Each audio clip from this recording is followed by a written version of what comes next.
Both Senators Hillary Clinton and Barack Obama got a little reminiscent today, remembering that it was just a year ago that they began campaigning for the White House. They are now running neck and neck, and the Republican race is just as tight. With Florida's primary on Tuesday and Super Tuesday just around the corner, this week could prove to be explosive.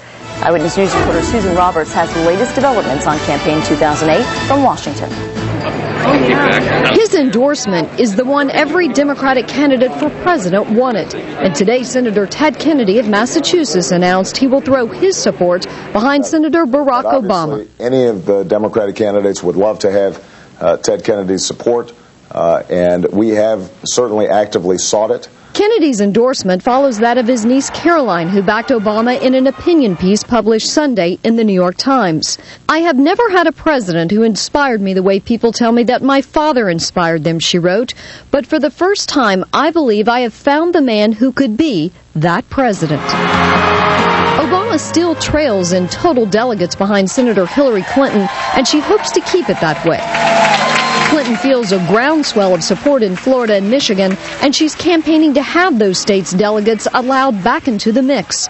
They were stripped of their delegates after they moved up their primaries without permission. A Democrat has to win Michigan and has to try to win Florida, and I intend to do that. The two GOP frontrunners, John McCain and Mitt Romney, are playing hardball.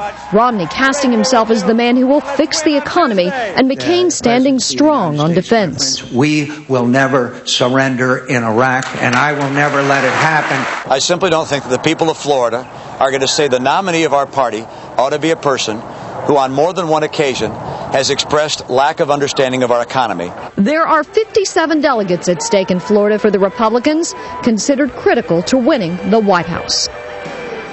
Susan Roberts reporting there. Now, some well-known Rhode Islanders are also going to be on the Rhode Island primary ballot. They're vying to be delegates at the Democratic or Republican presidential conventions later this year.